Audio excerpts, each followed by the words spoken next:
Good morning everybody, welcome back to another video. I've come out into the forest again. It is 6 o'clock. I left the house at about, I don't know, 5:15, half an hour to get here, and I've come to Mogshade Pond or Mogshade Hill. It is one of the coldest mornings that I can remember that I've certainly been up for. It's 2.5 degrees. It's only September, 2.5 degrees when I left the house. But yeah, I just parked up in a car park just across the road, and all that wonderful car park and getting out of the van B-roll was ruined by another car turning up, so I didn't take any video in the car park. But we're here now at the pond. There is a breeze, the water is not as still as I wanted, there's lots of ripples. I was hoping for a bit more of a mirror finish, so I reckon I will have to come back. But we have got behind the trees beautiful sunrise, golden, there's no clouds in the sky, it's just a band of bright orange light, and it just looks beautiful. Now whether or not I'm going to be able to capture that on camera remains to be seen, but yeah, we're getting sunrise in about half an hour, so I may try and take a photo like this just to get that warmth and that sort of deep glow of this orange before the sun comes up over the horizon. There's other shots to be had here. There's Mogshade Hill. I'm not in focus very well, am I? Mogshade Hill, which I can't see at the moment. It kind of stretches out behind you over there. But yeah, we're going to get the camera set up and... oh, it's cold. Take some photos.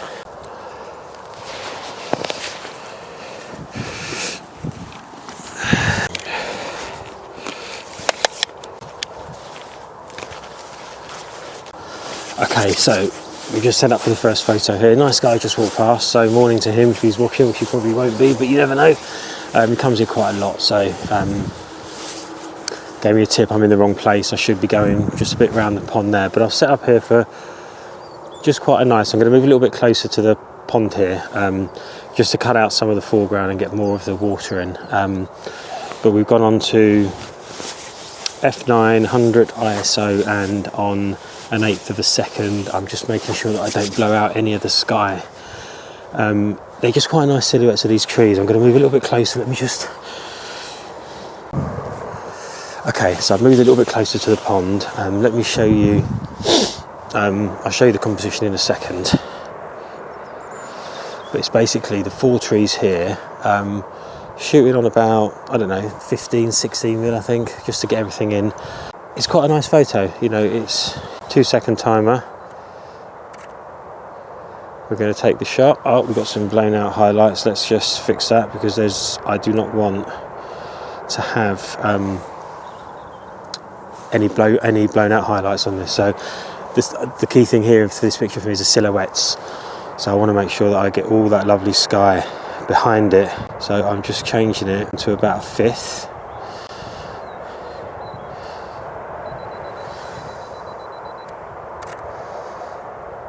and that looks better, much better. We're just going to zoom in and make sure we've got focus on the tree. Very difficult to see, as you can imagine, with it being just silhouettes, but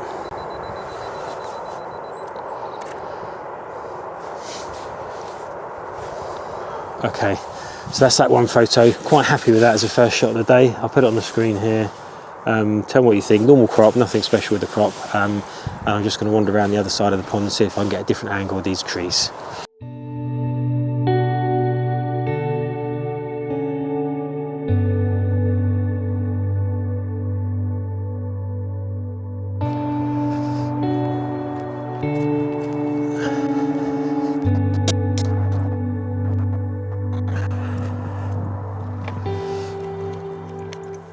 Okay, so I come around to the other side of the pond, and I think for this I didn't do it on the last one, just didn't cross my mind, but I'm going to break out the polarizer just to see if that's going to make a difference on the water. And I may even put a ND stop on just to try and smooth it out. It's a shame it's a bit breezy because there is some ripples on the water, but...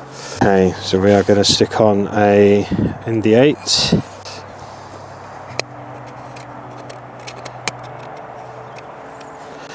And I'm also going to grab the polarizer. Okay, so this one is now 4-second exposure, f9 ISO 100. I've got on an ND8 and a polarizer. I just need to make sure that the polarizer is doing its thing.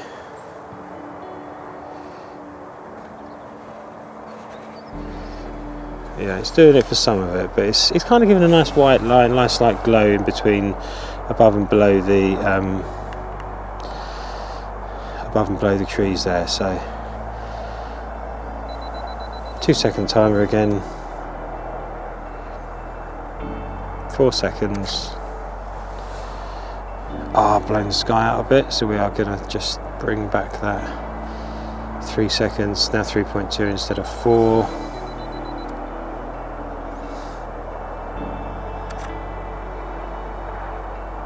Yeah.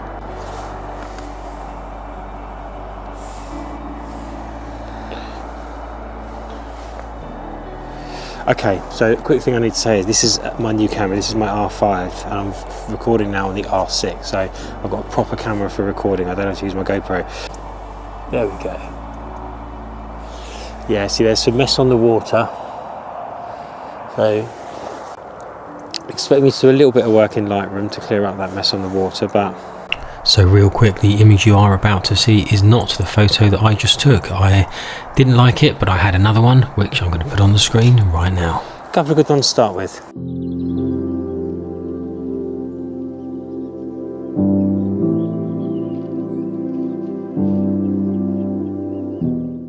Just before I leave this this spot, I'm just going to go for one more photo, which is this tree just here. I'm going to try and isolate it on the background, and we'll see how we get on.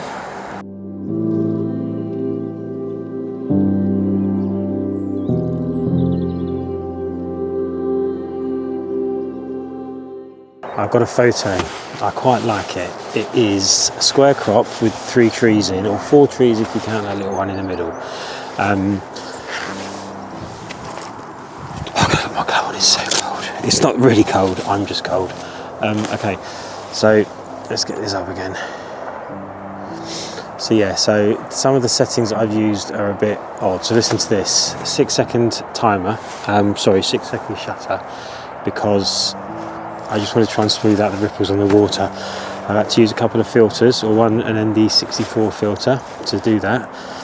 I did want to put on even longer than that. ND100 I think it is. I can't remember. But the 30-second shutter then wasn't enough, because I am also shooting at f22, because I want to get the starburst effect on the sun coming through those trees. So yeah, square crop, 3 photos. Ultimately it was a 6-second timer, f22, 100 ISO, and I'll put it on the screen now. So good morning so far. It's a good morning so far. We're going to move on. We're going to go around the other side of these trees now and see if there is any mist, and see what the view looks like over the valley there. So let's go check it out.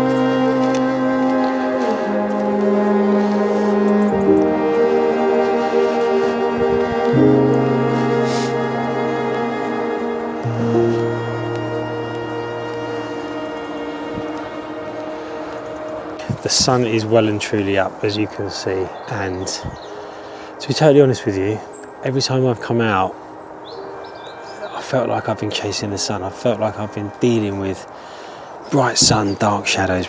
So now I'm not doing that. The sun is really bright, excuse me, squinting. So I've seen these two, I don't even know if you can see where I'm pointing. There's a tree here and a tree here. And I wanted to try and get the bigger one, this one, but the only way I'm going to do that is if I plough through all this heather. And there's two reasons why I'm not going to do that. One is because it's soaking wet and I've got jeans on, and two, you just don't do that. You just don't go walking and trampling over heather and stuff like that. So I'm still on just a grass area, so I'm not doing any damage, but I'm just going to focus on this one tree here. Okay, but I'm not going to film myself doing anything. I'm just going to talk to you after I've taken the shot, because I want to take my time with the composition. So some very nice blue sky behind it. There's heather all surrounding it, so I'm hoping that it's probably going to be a square crop again. It's probably going to be quite low to get rid of some of these overhanging branches here, because I just want to isolate this tree with the heather on the background. So let's see what I can do with this composition. Okay, so I've just shot that tree there. I'm not going to lie to you, it's not great. There's just too much going on around there. I'm going to put it on the screen because I kind of like it, but what was it shot at? 1 second. So it's ISO 100, f9 1/60th of a second, and full disclosure, there are going to be a couple of twigs that are coming in from this other tree here that I pointed out before that are going to be cloned out, because I really just did want that sort of V shape on the blue background. But here it is on the screen. Not one of my better photos, but in this learning process, like I said, I'm showing you everything, so let's move on.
Right.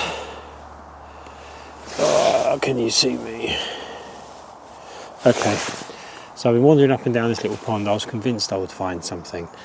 And I still don't know if I have, but I was expecting something in the water, but I've just seen this nice bank of trees. They're just really straight trees with the sort of reeds coming out of the pond. It's a bit boggy here, but I'm on sort of pretty solid land, so it should be okay. I don't know. I might have to move up and down just to get the right sort of angle. Square on maybe another square crop. But we'll see, you know. Let me get set up and I'll come back. So that was done. It was okay. I mean, I just like the straight lines in the reeds and the trees behind it. Square crop, like I said, I did try to do 2 images. I don't think that's going to work because there's just a slight breeze and these reeds are just constantly moving. They're not stopping at all. So, yeah, but you know, it's 1/4 of a second f10 ISO 100. Disappointed because I thought I'd find something more down here, especially in the water, but you know, not to worry. Let's move on. We're having a good time.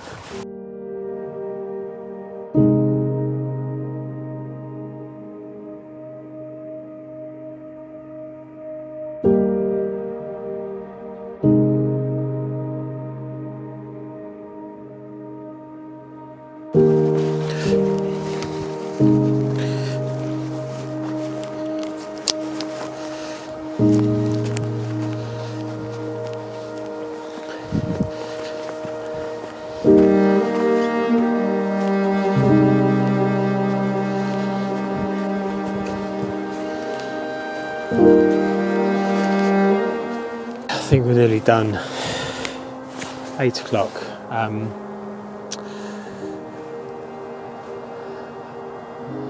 I can see why the really dedicated landscape photographers do it. I can see why they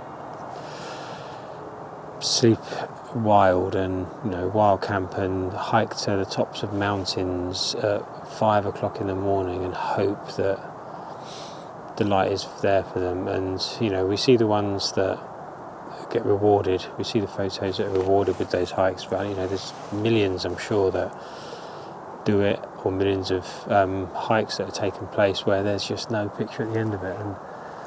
And you know, just snapshots around the forest now there's still so much to explore, but I'm still not seeing it.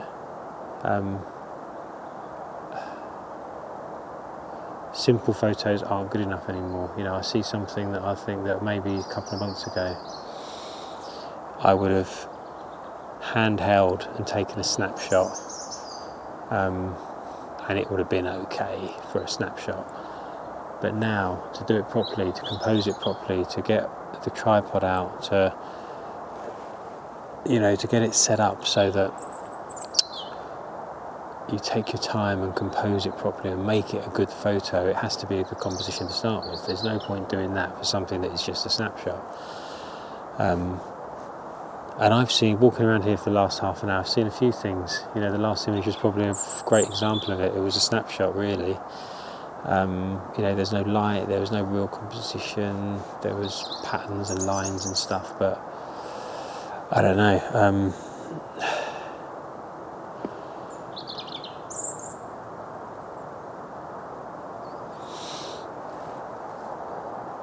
I don't know, I'm going to wander around for another 20 minutes or so. It's probably still another 20-minute walk back to the car. I've got 2 paths, that one or this one. I'm probably going to... I don't know which way I'm going to go. That way is just into the sun. I'm going to go that way. Alright, let's see what happens.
Well, well done everybody for sticking around this long. Let me see if I can find somewhere else to stick this. Is that going to stay there? Okay, hopefully that's still, you can still hear me.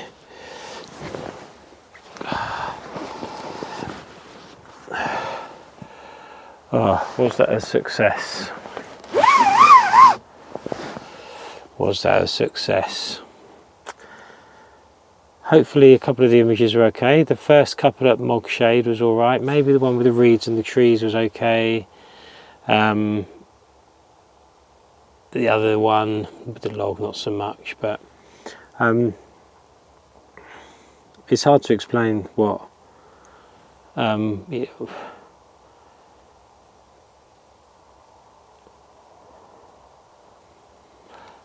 I think in this learning session, or in this learning process, I'm gonna Google popular spots near me, and the photos that are good, and I'm gonna try and replicate them. Because then that will get me used to the filters and things like that. Sports photography is my profession, and I can, do it with my eyes closed. It's after 15 years, I can do it with my eyes closed. Well, obviously not actually with my eyes closed because I won't be able to see what I'm photographing, but in terms of setting everything up and camera settings and it's getting the exposure right and the settings for action and stuff like that, it's a breeze for me anyway. For this is far more creative, far more difficult for me, and as a result I'm probably breaking my glasses. Oh shit. Oh, tea. Is that going to be warm still? This cup, who make Tefal, amazing. This was made 3.5 hours ago and it's still warm. Brilliant.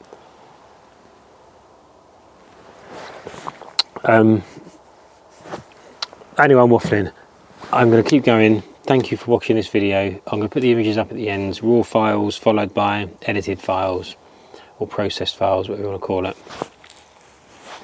And let me know in the comments, give me some tips, give me some any sort of experienced landscape photographers. How did you get started? Was it just try and error? Did you just practice? Did you have a course? Did you do an online sort of course, or did you go out with somebody, a mentor, that kind of thing? Let me know in the comments what you think is the best way to get into this, because I think I've been out 4 or 5 times now, and there's 1 or 2 images I'm really happy with. And I know that you can't nail perfect images every time. I've heard so many people say that, and I'm waffling again. But anyway, I'm going to keep going. Thank you for watching. And I'll see you in the next video, which will be next week.